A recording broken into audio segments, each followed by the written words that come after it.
welcome back to the Keeping It Real Estate with Chris Bober podcast. Actually, today is Keeping It Real Estate with Chris and Jen Bober.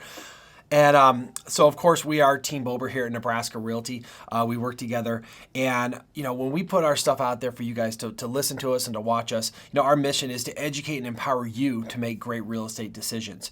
So, a quick reminder, wherever you're listening to this, if it's on a podcast app, just click the little subscribe button down there so you can subscribe to our channel and our podcast, and then you can get notified every time we do a new episode. If you're watching this on YouTube, click the little button down there, subscribe, and the notification bell. That'll help grow our numbers, to keep getting our message out to the right audience. And wherever you're watching this on social media, the link's going to be in the caption below. You can find all of our stuff out there, especially if you want to go to teambober.com. That houses all of our stuff. So again, welcome back here. I'm joined by my better half today. I know. Yeah, I'm excited to be here. Yeah, we really wanted to do more of our stuff together because we do everything together, and together we're a team. And I always say she's my better half, but there's certain things that she does way better than me, and vice versa. Absolutely. So today, what we wanted to do is we want to talk about the real estate of real estate. And I know you're seeing and listening to a lot of people out there that are giving you a lot of facts and figures, but you probably wonder, how does that apply to me? Right. And today, what we're really trying to do is we're going to talk about our experience out in the marketplace. Like we're down in the trenches every day, battling for our clients, and there's a lot of noise out there that you might be hearing. And we want to give you kind of the real skinny on what's going on in the real estate market. So we're going to talk about our clients' experience, how we're dealing with that in this shifty market. We are in the middle of a shift, right? If you look at what we were last year at this time, all the way up until about June, then we kind of had a pivot. And the market has changed significantly since then, so has our clients' experience in the marketplace. So today we're going to talk about affordability, we're going to talk about the speed of the market, how it's changed, and we are also going to talk about financing challenges that we're having. So first and foremost, let's talk a little bit about affordability. Yeah. So one of the things one of the things you're changed. hearing out there is how mortgage rates have changed. Mm-hmm. And here's some statistics and kind of a shocking scenario that helps it paint the picture of it. So if you were to buy a $275,000 house, which is kind of the average in Omaha, it's kind of the breaking point in the middle. If you were to buy that in January, the interest rates were 3%. Mm-hmm. So that payment would have been about $1,411, right? That's with principal, interest, taxes, and insurance. So that's just an estimate, but it's pretty accurate. Now, fast forward to November of this year, 2022, and interest rates have gone from 3 to about 7%. They go a little bit below. I've seen them a little bit over. It's fluctuating, but it hovers around 7. Yeah, so at 7%, that payment has gone from $1,411 to $1,950 a month. That's an additional $540 a month, or over $6,000 more a year. Mm-hmm. So if you were in the market to buy a $275,000 house in January, you're going to pay $6,000 more a year. Yeah. Well, even if, we have a real life example of where we represented the seller in this case, but the buyer's pre-approval letter and their conversation with their lender was done in August, about mid-August. And we got under contract in October, and it ended up falling through because the market and the rates had drastically changed so much from mid-August, and now we're in October, and that particular buyer had not had a conversation with their lender again to get that stuff updated, and her situation clearly significantly changed from a buying perspective, and the deal fell apart, and it had to go back on market for our sellers. So that's a lot of effort and things that doesn't work out good for anybody in the end. Yeah, and I think my takeaway from this is, especially for people who are selling right now, the market is drastically different than it was 6-8 months ago. Oh, yeah. So when we meet with people about selling property, we sit down with them, we give them a whole comprehensive understanding of the process and then how we fit in there. Mm-hmm. And then we like to help them understand the market. Well, the market today is very different, right? If you can put yourself in a buyer's shoes, with affordability being such a huge issue, mm-hmm. you have to price your house and stage your house and make it in great condition so that it's the most appealing to these very, very wary buyers, mm-hmm. right? Would you agree that buyers are a little, they're a little hesitant these days, right? Yeah. Well, yeah, they're spending more for essentially the same thing, so they're going to be a little bit more critical and things of the property and making sure, it's really worth that. Yeah, and if you can imagine that we still have a good amount of buyers out in the marketplace because there's not enough homes, right? Right. We still Inventory's low. haven't caught up to the inventory that we need to take care of the housing needs in this area or anywhere in the country, really. But buyers are just more particular, right? So in this scenario that I talked about, if you can afford a $275,000 house back in January, well, with today's interest rates, you're probably, if all the numbers stay the same, you'll probably have to go below 250 to find something you can afford. Right. And that's a kick in the stomach for buyers, right? Yeah, it doesn't feel good to get same amount less and essentially less for your money. Yeah, so we help people navigate that, right? And it takes work on both the listing side and the buying side, right? And one of the things we really do have to educate people and help them understand it.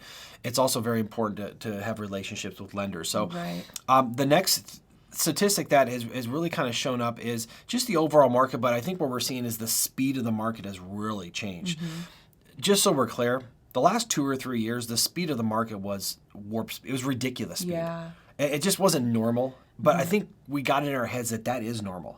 So just some stats looking at from April to November. And, we do a 7-day snapshot. I do it on social medias. You can find these at Team Bober on Twitter, on TikTok, on YouTube, all those things. But back in April, we were averaging about 400 new listings a week. We were averaging putting it under contract about 325 of those listings, selling in the 300s a week. And every week we're churning these numbers out. And back then we had about 800 plus or minus homes on the market at any given time. Okay, let's fast forward now to November. So right now, instead of 400 new listings a week, we're putting on about 275. Now that's just a seasonality of the market. Right. That's Less always gonna be people a are thing. looking to sell their their house this time of year. But this is a drastic number. In April, we were averaging about 325 houses going under contract a week. In November so far, we're averaging about 175. So there are buyers out there, but a lot fewer of them are going under contract. The solds are down low 200s. And as of last week, we had over 1,800 listings on the market. That's over 1,000 more than we had back in April. Now, again, there's seasonality to this market, but that just goes to show you that the speed of the market has really slowed down. Yeah. And it's slowed down in comparison to a super hot market, but we're back kind of towards normal now. Right. Yeah. And the volatility isn't always a good thing.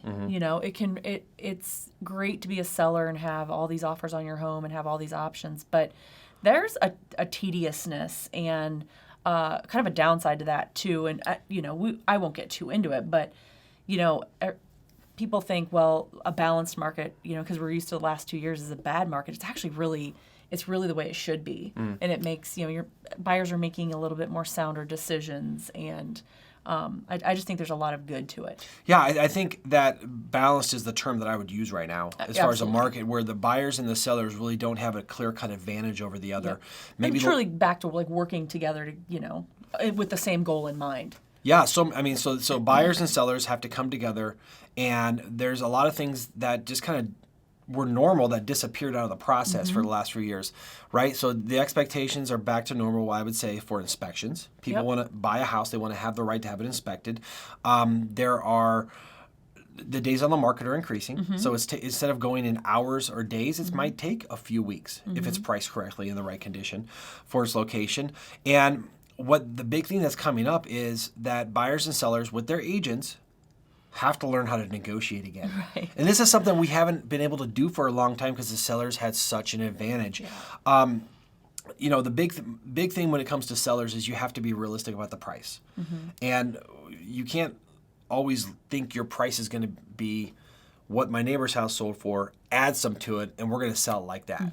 Like, it takes a lot of work to do the research to understand what's really going on in the marketplace. That's something we provide for our clients. Chris you do a great job at that. Yeah, and that's just kind of the nerdy side of me with the math and engineering degree. But let's talk about a positive aspect.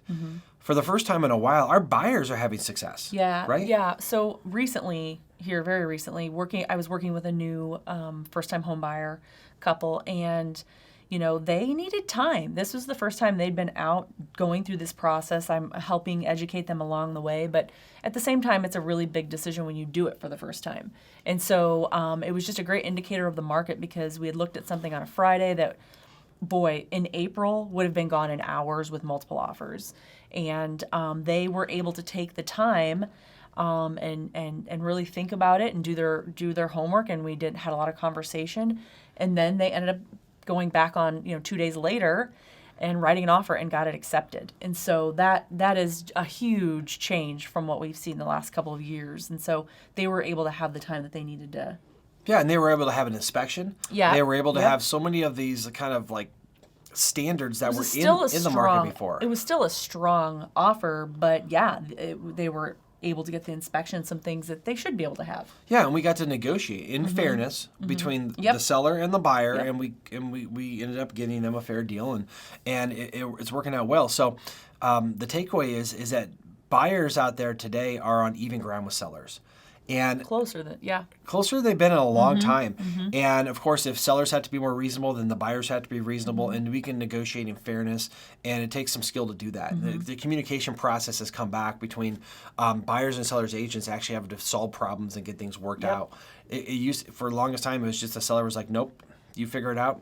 If you don't want to buy it, I'll sell it to someone else." Yeah, and it was just in warp speed. Yeah, So it was just a whole different conversation. There wasn't much conversation. Yeah. So it's a much more amiable process now than it's been, but it's getting back to normal. Okay, let's talk about the third thing is the financing challenges we have today. Yeah. This is such a big deal. Of course, when interest rates went from way below historical lows, now they're kind of hovering at historical average in the 7% range, sometimes 6, sometimes little 7s. One of the things we're seeing now is that you really have to do your due diligence when it comes to the financing. Right. Yeah.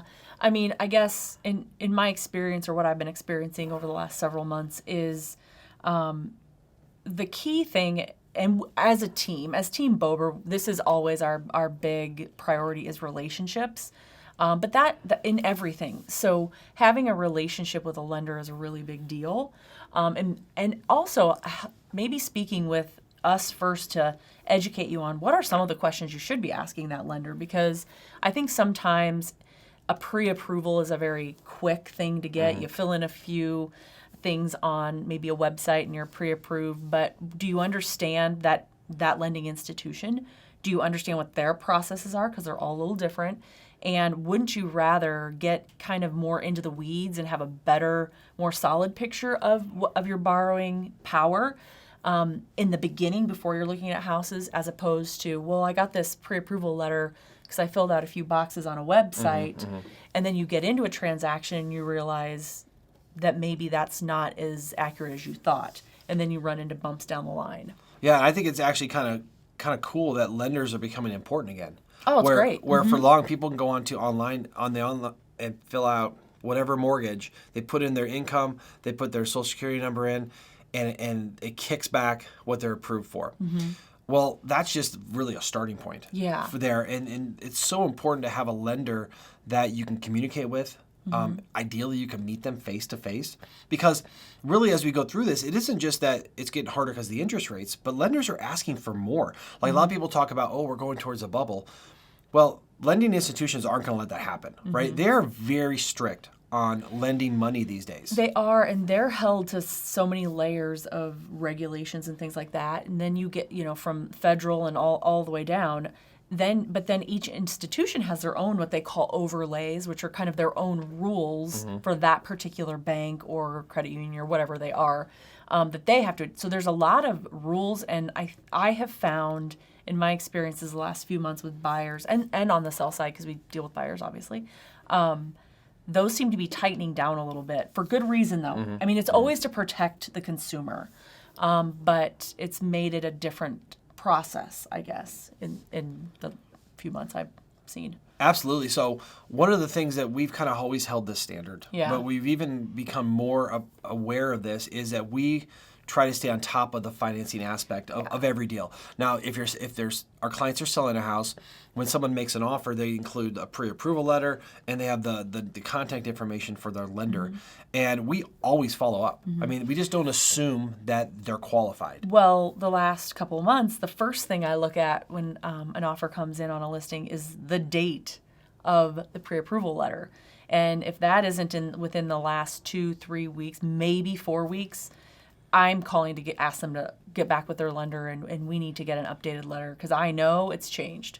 Yeah, we've had offers on properties very recently where we called the agent and said, you need an updated approval letter. Yeah. And even from that, we will then call an institution, and what we want to really make sure is they're not at the very tippy top of what they can qualify for, and that they're a solid buyer, because the worst thing that can happen is we go through the process and we get to the end and find out they weren't as solid as they were. Right. In the lending world, they're going to give you a pre-qualification or pre-approval, but then it has to go get through appraisal, and it has to get through underwriting. Yeah. And those underwriters are strict.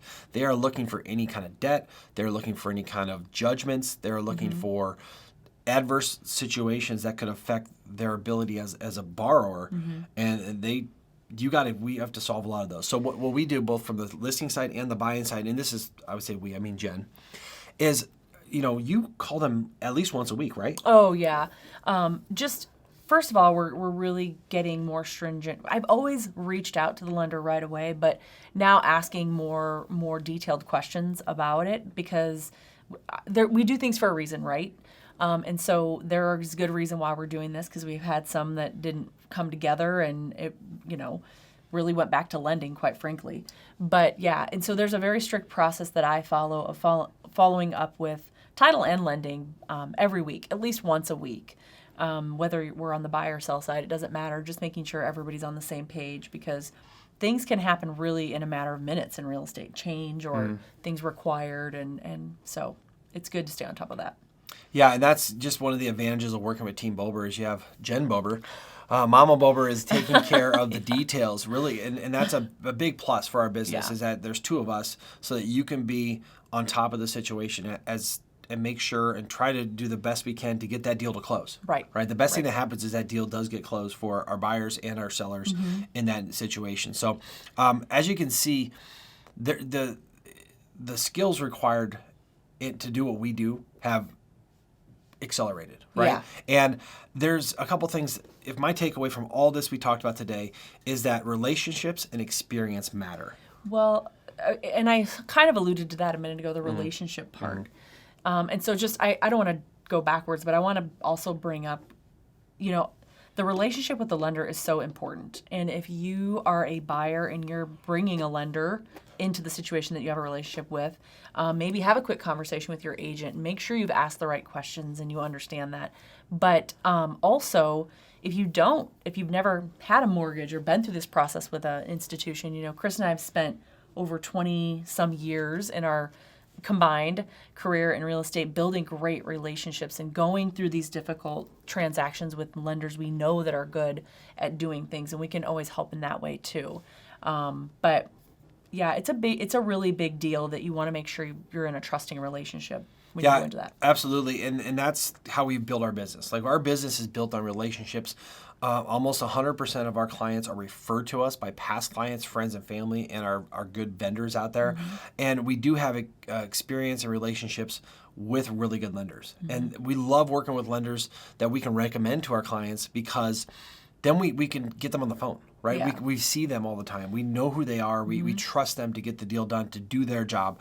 But the other part here, and to be really honest with us. Yeah. They're not just, in my opinion, when you have that trusted, established relationship, it's not just someone out there trying to capture another transaction, so to speak. It's someone that knows us, therefore cares about Team Bober and our clients, and they're really going to be honest at all costs. And we have worked with some recently who we couldn't establish that relationship because they're not great at communicating, and come to find out they weren't doing their due diligence. Yeah. Yep. And we don't want that to happen. Whether it's our client or the client on the other side of the transaction, it hurts everyone when people can't be open and honest and good at what they do. The other thing is the experience that we have combined. We have over 20 years of experience in the industry, and we've just been through so many situations that we can see the red flags, and we can help people navigate those and try to prevent them from going down the wrong road. That's one thing we really try to offer our clients too. Yeah, absolutely. Yeah, it's a big deal. It's important, and I mean, I'm always grateful. I usually learn something from every transaction, but as the years go and those experiences build, it's you just can see the writing on the wall a lot of times before it hits. That's great. So again, our takeaway here is that relationships both with our clients and with the trusted professionals out there. They really matter. Our experience is here to help you guys.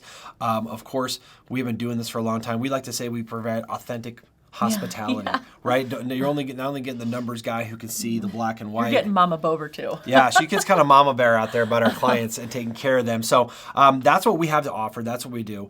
If you want more information on kind of about what we do, you can go to our website, teambober.com. You can follow us on all the social media channels. Of course, subscribe to this podcast if you're listening to it. Subscribe to our YouTube channel. We have tons of videos out there about the market, about little tips and tactics to get there, and some fun ones out there too. And then you can find us here in Nebraska Realty. We'll leave all of our contact information wherever you're hearing or seeing this so you can reach out to us. So thanks again for joining us on the Keeping It Real Estate with Chris and Jen Bober podcast. Thanks for having me. We hope to we hope to get Jen into the studio a lot more often because she's definitely the sunshine that helps take care of our clients. So once again, thanks for watching and listening. You can find us at teambober.com, and we'll see you next time.